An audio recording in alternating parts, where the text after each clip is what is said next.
estamos de volta e hoje eu converso com a psicóloga Patrícia Madruga sobre pais e adolescentes, limites e afetividade.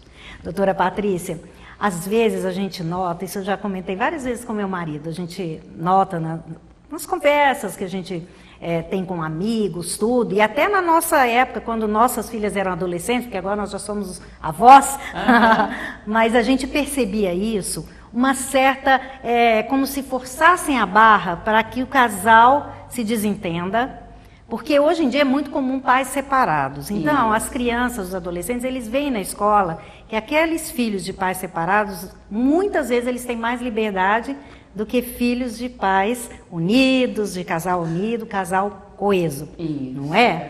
Então, a gente sente assim, não é uma coisa consciente, mas os jovens, inconscientemente, eles ficam, sabe, colocando lenha na fogueira, querendo criar alguma discórdia, porque, claro, se o papai seguir o caminho dele, a mamãe seguiu o dela, eles vão querer refazer a vida, eles vão ficar, né, vão ter outra vida para olhar, entendeu? E vão me deixar um pouco mais livre. Você acha que isso acontece mesmo? A gente diz muito, eu aprendi isso com o Moisés Grossman, um grande terapeuta de família, que eu sou aluna dele até hoje. Eu já assisti uma palestra dele. É uma pessoa fantástica, minha referência também. O que eu percebo é que muitas vezes o sintoma da criança e do adolescente é para unir esses pais separados. Olha só. Porque através do sintoma, esses pais vão estar próximos num hospital, porque uma criança que sempre se machuca ou adoece, é um adolescente que está dando problemas. Mas isso no caso escola. Quando os pais não vivem um bom casamento, né? Mas os pais quando estão vivem? Separados. E quando vivem, é uma testagem. Quer dizer, na verdade, isso é uma coisa que eu aprendi muito com a Sandra Salomão e com o Moisés, assim, a gente tem que prestar muita atenção se atrás do sintoma dessa criança e do adolescente já não tem um casal em crise. Se esse sintoma já não é falando, denunciando que a família não está bem, ele é apenas o bode expiatório. E aí, quando a gente leva essa família para o consultório, a gente percebe que, na verdade, ele tá espelhando ali toda a relação da família, mas que tem um que já não está bem na escola, o pai já está com outra pessoa e não tinha contato para a família, ou a mãe já não estava bem. Porque a criança percebe tudo. Né? E a criança está sendo só a válvula de escape. Então, assim, se os pais estão bem, que continuem firmes e fortes, mostrando para eles que isso passa, né? Assim, é uma fase que passa e mostrando para esse adolescente quais são os limites. Eu gosto muito do termo território, né? Aonde termina e aonde começa. A gente não pode invadir o país vizinho. Claro. Né? Nem para fazer o bem, a gente tem que pedir permissão. Com certeza. Então, assim, tem pais que não tem tranca no quarto, que é o território. Né? Tem adolescente que se tranca no quarto, mas faz bagunça no quarto da mãe. Não respeita a privacidade dos pais. Outro dia eu escutei de um pai assim, ela passa batom e quer mudar a cor do batom, ela usa a nossa toalha de rosto. Eu falei, mas e o quarto dela? Ninguém pode entrar como se tivesse arame farpado. Olha só. Né? Então, assim, o limite também né, físico.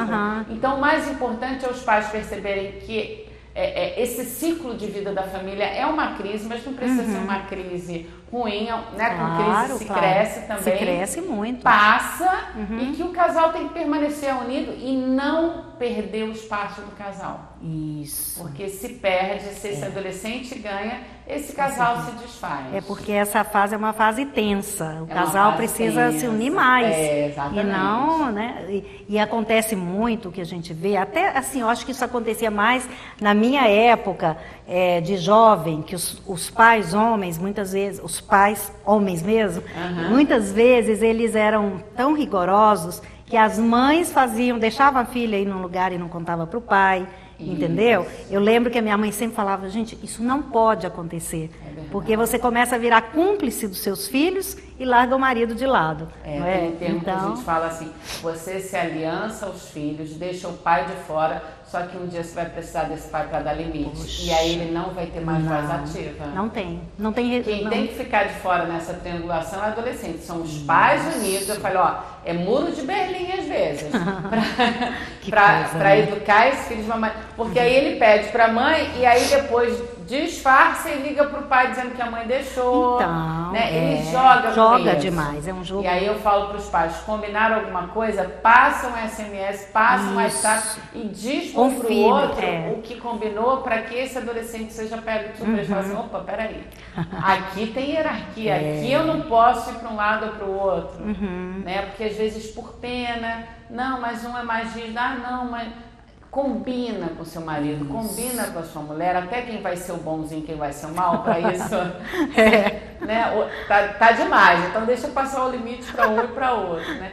Mas não deixa essa criança, esse adolescente sem limite. Limite é amor, carinho, e a gente prepara para qualquer coisa. Pensa assim, num sinal de trânsito você não tem limite. Hoje você pode levar um tiro. Claro. Né? Na rua, se você não tem limite, tem hoje você pode brigar e morrer. A impulsividade, né? Não é? Exatamente. Tem que trabalhar esse controle de emoções e a gente aprende isso em casa. E a gente não precisa dar limite batendo nem gritando. Não. A gente pode parar para botar para pensar. A gente pode fazer acordos escritos. Eu gosto muito disso com adolescente. Vamos acordar isso, botar na porta da geladeira e assinado. E o que vai acontecer se isso não for cumprido? Isso. E isso realmente acontecer. Na vida a gente não é bonito se a gente não paga uma conta no Exatamente, banco. A gente não tem que pagar multa, juros. Então quais são os juros que o adolescente vai pagar? Isso é preparar o filho para a vida, né? Isso é preparar o filho para a vida. Isso é deixar de infantilizar o adolescente. Ah, que bonito isso. Né? Deixá-lo para onde ele vai ter que cumprir isso na escola quando você não estiver presente. Ele vai ter que ter cabeça num grupo de amigos, que vão ter amigos que vão oferecer drogas, vão ter amigos que vão oferecer. Isso até que eu ia e aí te perguntar agora. Ele precisa desse contorno, né? E a importância da assertividade dos pais, de saber dizer não, e até não para as outras pessoas ao seu redor, isso é muito importante para ensinar os filhos também, que a gente diz não para quem a gente considera amigo, não é? Isso. Porque quem oferece a droga, o álcool, não é um inimigo. Não. É alguém que ele considera amigo. É amigo da onça, mas ele considera amigo. É de confiança não é? dele, é verdade. Então, a gente começa ensinando na nossa vivência mesmo, familiar, não é? Que a gente pode sim dizer não para uma pessoa que a gente ama, não é? Mas que a gente tem que se posicionar. É verdade, você tocou num assunto muito importante. O grupo de amigos no momento da adolescência é muito mais forte do que o grupo familiar. Então esse adolescente não vai querer ir mais em festa de família, esse adolescente não vai querer mais ir ao cinema com os pais, não vai querer mais jantar fora. Mesmo você, né, sendo um pai camarada, uma mãe legal, é normal que esse adolescente tenha um certo abandono pela família, depois ele volta. E o mais importante disso é que os pais aceitem, os pais passem a ter um tempo livre que eles não tinham para o casal, porque a criança consome muito, mas conhecer esse grupo social. Exatamente. Quem é o Fernando, quem é o João, quem é a Maria, quem é a Cecília, quem é... Né, para que eu possa saber quem é legal, quem não é, conhecer os pais desses meninos, para ver se os valores da educação do outro batem com seus valores também. E até para juntarem forças, caso precisem, né? Não, esses se pais... um adolescente não aparece em casa, para quem você vai ligar? Para um desconhecido ou para um pai que você sabe que pode contar? Né? Exatamente.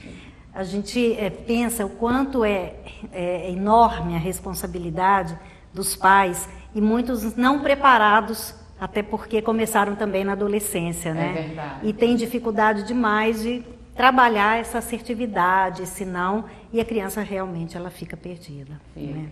Infelizmente o nosso tempo está acabando, mas eu quero que você deixe aqui para os nossos telespectadores uma mensagem para as mães e pais, tá? Mas que também deixe uma mensagem para os adolescentes.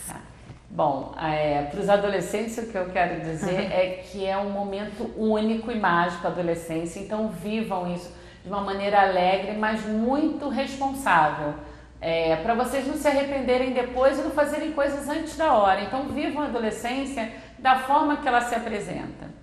E para os pais que ajudem seus filhos a viver essa alegria da adolescência. Tem um mau humor, tem a falta de limite muitas vezes, mas é um momento único, que muitas vezes lá na frente a gente vê o adulto querendo viver a adolescência que não pôde viver. Então não é reprimir o seu filho que vai deixar o seu filho feliz e preparado para a vida, mas é ajudá-lo nesse momento, que é um momento único e mágico. Maravilha. Olha, aprendemos muito com você. Eu espero que sim. Adorei estar aqui, Eliana. Muito obrigada. Eu te agradeço também e, por favor, volte quando for possível, tá bom? Só convidar. Muito obrigada. Obrigada a você. E para você saber mais sobre o trabalho da nossa convidada, a doutora Patrícia Madruga, acesse www.criarce.com.br, como está aí na sua tela. Ou você pode ligar para DDD 21 2553 2321. 2553 2321.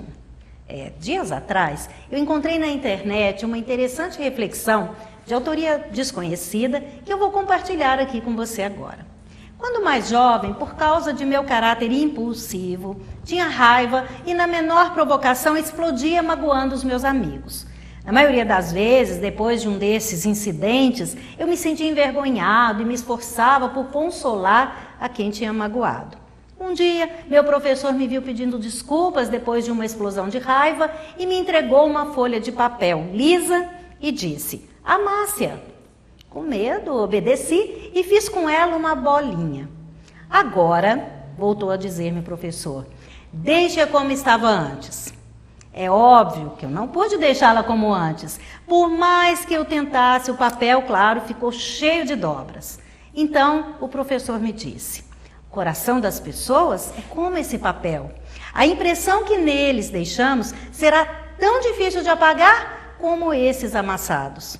E foi assim que aprendi a ser mais compreensivo e mais paciente, disse o autor desconhecido desse texto. E ele continua dizendo: quando sinto vontade de estourar, lembro-me desse papel amassado. A impressão que deixamos nas pessoas é impossível de apagar.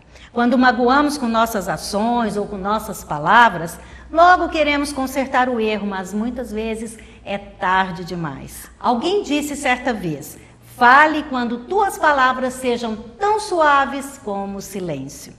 É isso aí. Eu agradeço a sua amorosa audiência e vamos nos encontrar de novo em meu site www.elianabarbosa.com.br. E para você assistir aos programas que já foram ao ar, acesse o link do programa Eliana Barbosa e você aqui no site da TV Mundi e clique em Galeria de Vídeos. Lá tem muita inspiração que eu tenho certeza que vai mudar a sua vida. Um beijo no seu coração e até o nosso próximo encontro.